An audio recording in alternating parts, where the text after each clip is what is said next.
In the last tutorial we went over installing Visual Studio, a quick look at some variables, the basic structure of a console application. In this tutorial we're going to go through a bit more on comments and ending lines and statements, accessibility levels, different ways to declare variables, reading text from the user, parsing that information, which means converting it from one type to another, some calculations based on that input, and then finally we're going to output a message back to the user that contains a calculated response. So for comments, as you've already seen, 2 forward slashes is a basic line comment. We also have a multi-line comment, which you can do with a star, /*, and you can type multi-line comment, and you end it with a star / with no space. These stars are automatically added by Visual Studio every time you go to a new line, but they aren't needed. Basically, once it finds this symbol, everything in between those 2 points will be a comment until you reach the star /. So that's how you do a multi-line comment. Ending lines and statements. So in the last tutorial we were creating some variables. We were doing things like byte, my byte equals 12. Now when you know programming, that's natural and comes to you straight away, but to somebody that's not programmed before, you might be wondering what's the equals sign for, what's the semicolon for, the basic structure of creating statements. So the left hand side of the operand, or the operator, so this is your operator, this is the thing that defines the two sides. So your equals, whether it's equals or whether you're double equals or whether you're plus, whether you're minus, the operand is the symbol. So to the left side of the symbol you have the thing that you want to create, or the thing that you want to assign information to. So in this case we have a byte called my byte, and then we're going to set the value, because we're saying a single equals means to set the thing on the left hand side to the result of the right hand side. So my byte is equal to 12, and then in C# you have to end every statement with a semicolon. So if you were to remove that, Visual Studio will complain and tell you that it's expecting a semicolon. So it's fairly intelligent, but in essence most things end with a semicolon. The exceptions are things like functions. As you can see, you've got curly brackets, and the same here. So usually curly brackets are when you don't need a semicolon. So just think of most lines, as you go along you'll pick these up, but most lines are ended with semicolon. Now accessibility levels, this is something that will come into play as your program grows, and by that we mean we've just created this variable called byte. Now typically you'd also have variables directly in your class, so let's put it up here instead. So we'll just do my byte and we'll just declare it. Let's just comment this one out for now because it's got the same name. So now my byte is declared in the class. By default, if there's nothing before the variable, so there's no accessibility name, then it's called private. So it's exactly the same as typing private byte. And what this private means is that nothing outside of the place it's defined within, so nothing that's outside of this class, so nothing outside of these 2 curly brackets, can see my byte. So if we were to create another class, and we just do class B, and then we try to access something from that program. I'm just going to create a new instance of the program for now. So there we have an instance of the program, and we're going to try and access my byte. And you can see there's no byte because this class is outside of these brackets. So a private defines the access to be contained within the place it's defined. Now there's various levels of accessibility. The next one is protected, and this is sort of one stage up. And this won't make much sense right now, but this then allows any class that derives from this program. So you think of this class as, say, a fruit, and a fruit defines a basic object, a basic edible food. And then say class B was an apple, and you could override, you could program your base class. So then you take everything from this class and it becomes part of this class. So in that case, when it's protected, it's already inside this class now. So you can see my byte, because we've overridden this class, we've got everything from this class. So protected allows you for the parent class to see the variable. So if we change that back to private, it's strictly within this class only, even if something overrides the class.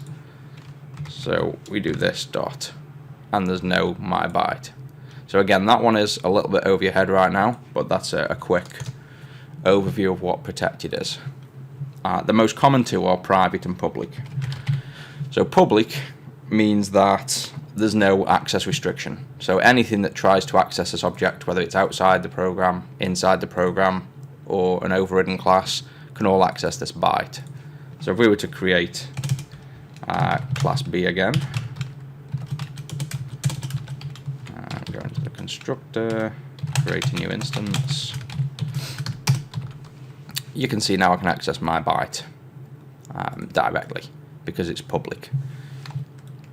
So when you use these access levels is when you're thinking of, again, constructing a bigger program, and you're, say, defining a specific function, and you want to expose parts of your information, your variables, to the outside world, if you will, or to the thing that's going to consume your program or function, and it's part of defining that function. Again, for now these won't come into play instantly, but just be aware of access levels. So you can have a private byte, my private, you could have, let's stick these in the class, not inside the function. That's one thing to note as well. If you're inside a function, so you're not inside a class directly, you can't define an access level. So if we try to do the private byte A, it will complain because you can't have, you can't define an access level inside a function, because by default anything defined inside this function is contained within this set of curly brackets, and this is called the scope. So this is the scope where you can access A if you've defined it inside of this function is strictly within this function. Nothing outside of this function can access that variable. So let's move this comment up to here. So you've got a private, and that's accessible only within program this class. You have protected, and that's only accessible within this class and any class that overrides us. I don't believe overrides the correct technical term there, but a class that uses this as the base class. Then you have your public, and there are no access restrictions. And there's also other types which I'll just mention here, but we won't make note of yet, because again, until you get much further down the line they won't make any sense anyway. But you also have what's called internal. And internal means when you create this application, so this project on the right, when you compile this project, you get this exe. So this is your result of this project. If you create multiple projects, which is typical in larger applications, you can create what's called class libraries, and those compile to DLLs, which are things that then this exe can reference. So for example, these references, like system is a DLL, that's a class library, so you can see the DLL file. Internal means that anything defined inside of that program, or inside of that project rather, is accessible only to that project. So if you wanted to keep something self-contained within your class library or program, that if somebody was to reference in this references couldn't access, you mark it as internal. It's very similar to public, however public means that if we were to reference this application externally in another project, we can still access that variable. So again, that won't be useful right now, but down the line that's what internal does. And then finally you can have a combination of protected internal, which is the only dual accessibility level. And what that is, it's limited to the current assembly or types deriving from the same class. So it's a bit of a complicated one, but again, you won't use those. You probably never will use those, but they're there for a complete overview. Now, different ways to declare variables. So again, we'll move this up here because we're not declaring a variable inside a function. So declaring is when you give a statement. You're declaring what something is. So I want a byte called b. That's a declaration. You define a variable when you assign it a value. So this is the definition. This is the declaration. So by different ways to declare a variable, I mean different ways in order to create this variable. So this is typically just known as a member or a field, as you can see what Visual Studio is telling us there. And this is typical when you tend to use fields or members when they're private, when there's something self-contained within this class that you want to use. And you'll find a lot of people give these variables specific names. So a long while ago, which is fairly outdated now, people used to call the variables starting with the type. So a lowercase b for byte, and then my variable. And then say they were defining a string, it'd be a lowercase s, and then my variable. Now, it's up to you what you do, but I feel this is very old practice now. With IntelliSense and with good coding and good comments, you shouldn't need to rely on the type of variable based on the name. So my preference, because I call them members, I start every private field, every private member with a lowercase m. So regardless whether it's a string or a byte or any other, I start it with a lowercase m. I also don't typically end it with the type of variable. The variable name should do exactly that, define what this variable is holding. So if this was going to hold my credit card number, it would be m credit card number. It wouldn't be credit card number string, and it wouldn't be s credit card number. It'd just be defined as what it needs to be. And again, this is all preference. You can do what you like, but this is what I do. Now this is a field or a member. The other way of defining things, so this is typical when you're doing public, something accessible outside of this class by something that's going to consume it, would be what's called a property. And it's very similar. So you wouldn't typically use private, but I'm just going to show you anyway. Private byte, and then again, my variable, but what I tend to do with properties is I just drop the lowercase m. And that gives me an indication that it's external to the program. Because you tend to see, when you write something like system.console, I know this is a function, but you tend to see them all capitalized. You don't see a lowercase m in front or a lowercase f or anything like that.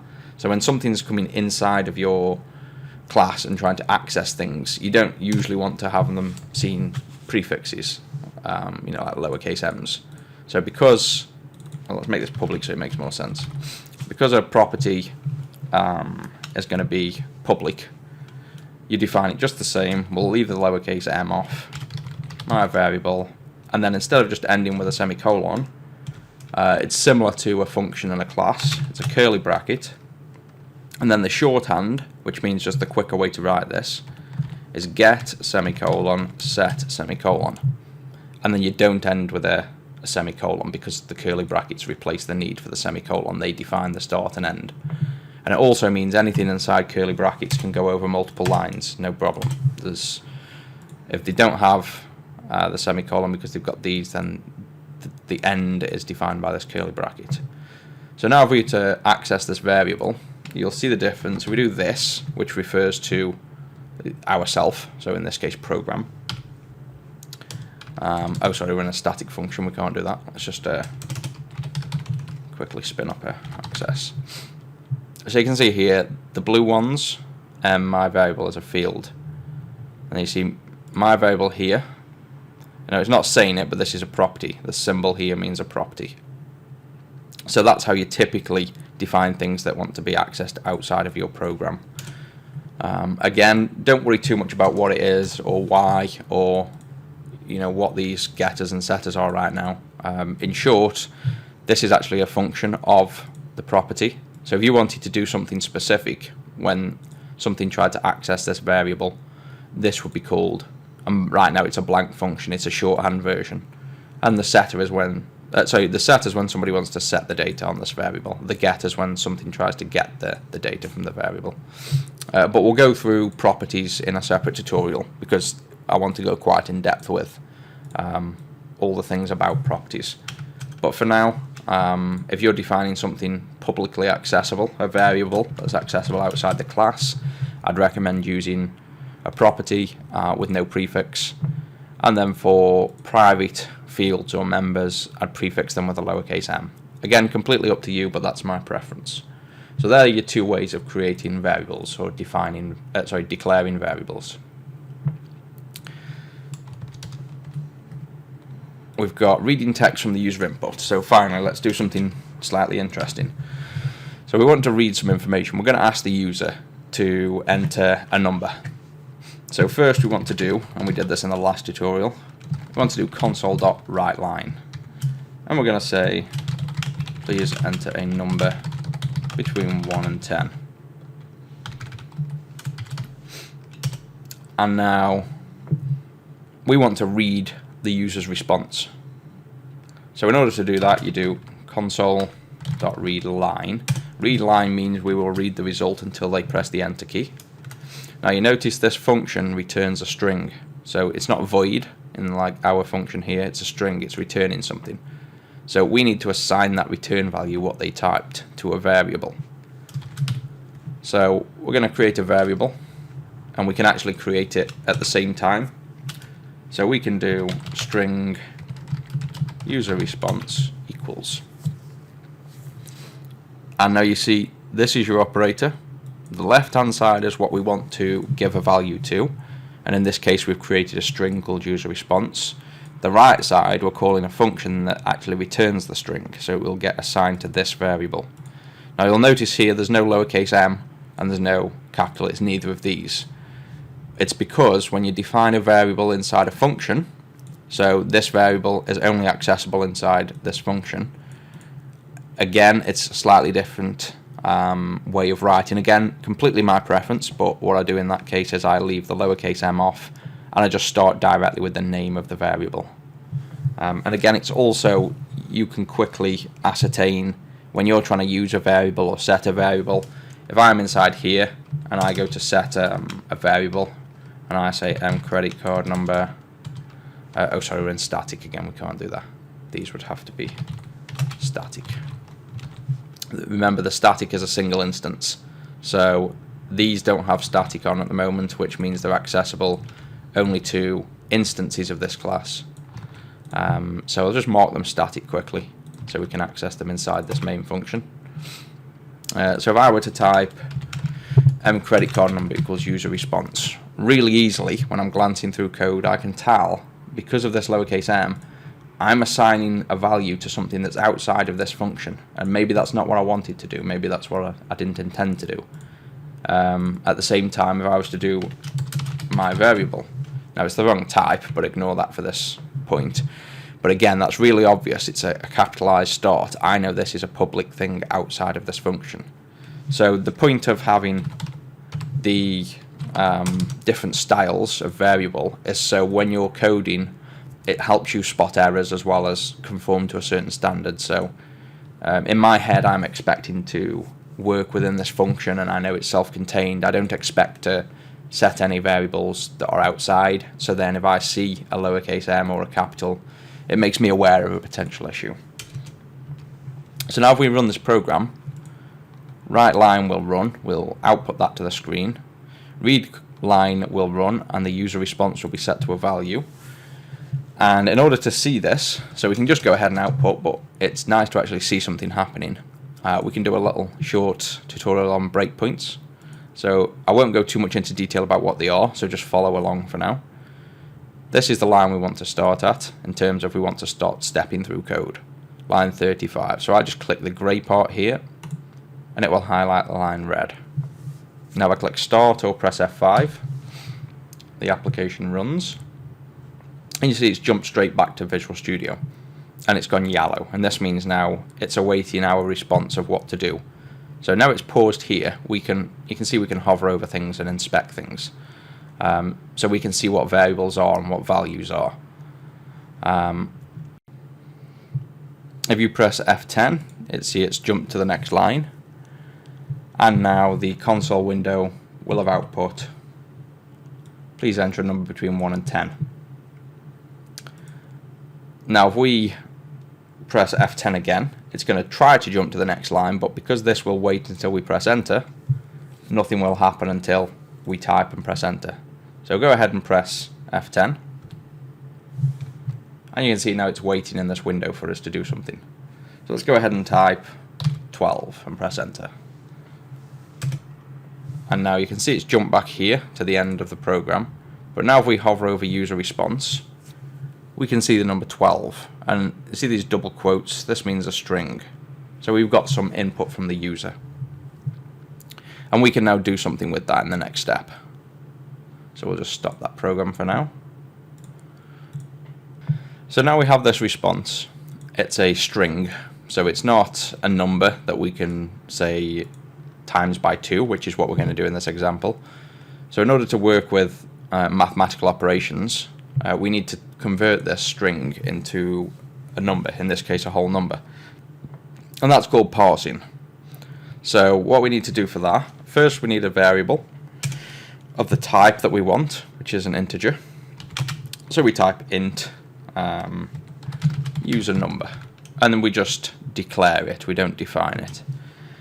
And now we're going to do something that's an if statement. So this is a branching statement. We can do something if something's true, and we can do something else if something's false.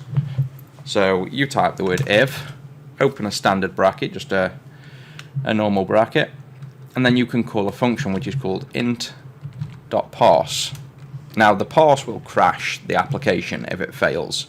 So if the user enters, say, the letter A instead of a number, and you did int.parse, this would crash your application. So we don't want to do that. We want to do what's called try parse. And you see this returns a boolean, so this returns true or false. And true means it was successful and the value was a number, and false means the user didn't enter a valid number. So we do int.tryParse, and it's a function, so we open up a bracket. It's expecting a string, and then it's got this thing called an out int result. So let's deal with the string first, the input. That's our user response. So we just type user response.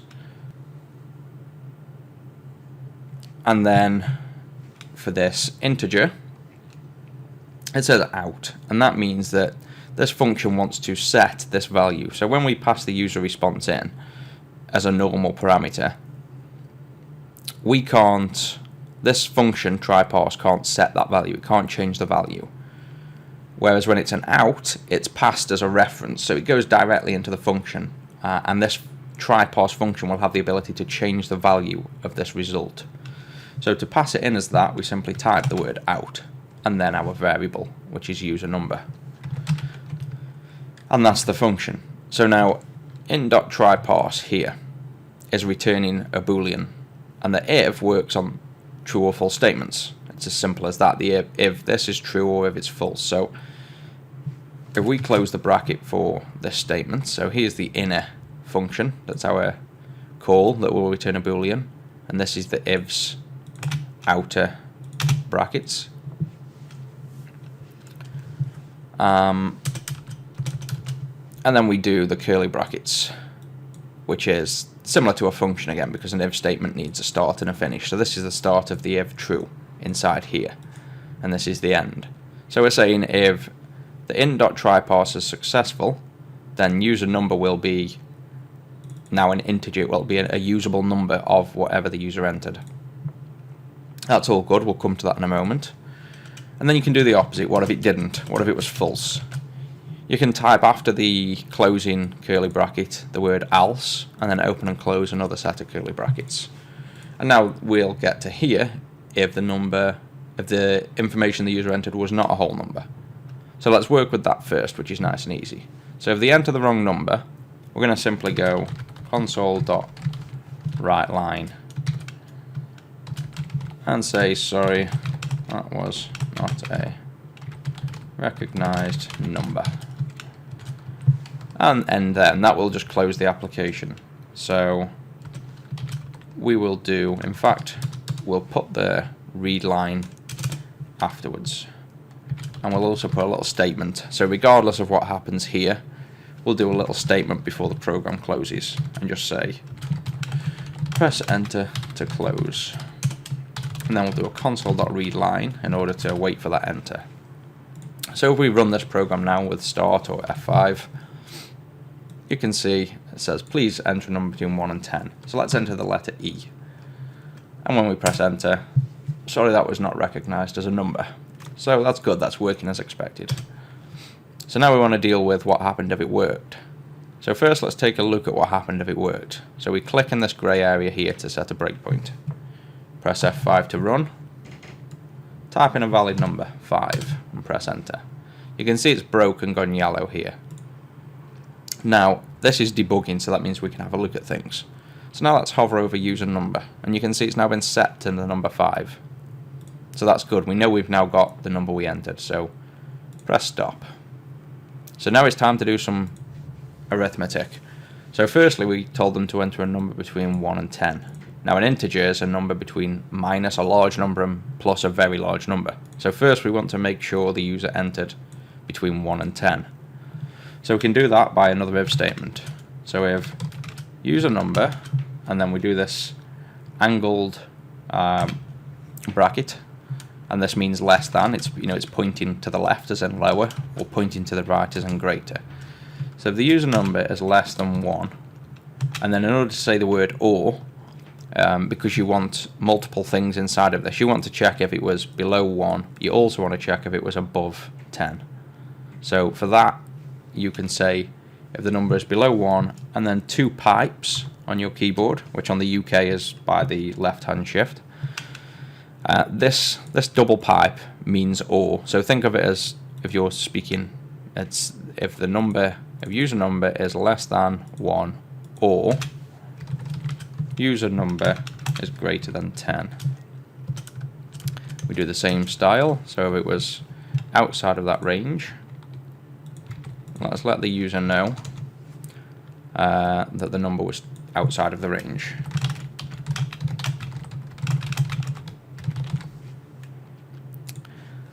Otherwise, we know they entered a number between 1 and 10. So we're going to create, well, in fact, we don't even need to create another variable. We're just going to use this variable directly, user number. So we're going to times this number by 2. We're going to do user response equals user response, and then the star, the asterisk, is times. So times 2.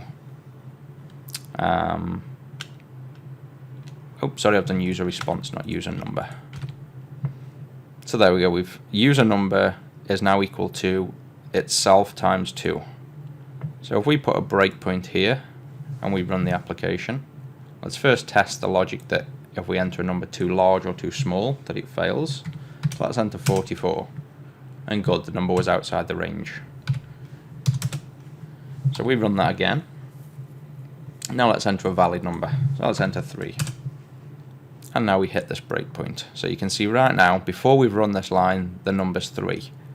We're now going to run user number times 2. So press F10 to step over. And now user number 6. So we've times the number by 2, which is what we want. But we don't do anything right now. We just end the program. So what we want to do now is output that number 6, back to the user. So you do a console.writeLine. And now you can see this 1 of 19 means that this writeLine function, similar to our main function, it's overloaded in this case. So there is multiple versions of this function with the exact same name inside console, but they all accept different parameters. So they accept a boolean, a character array, decimal, double, a load of different variables. That's handy because then we could just type in user number, because one of the accepted variables inside this is an integer. And all that does is takes the user number and converts it to a string by doing dot to string. Now, if we did that, we're just going to get the number output on the screen. So enter number 3, it's output the number 6. So we want to actually state something instead of just writing the number 6. So you'd write a message.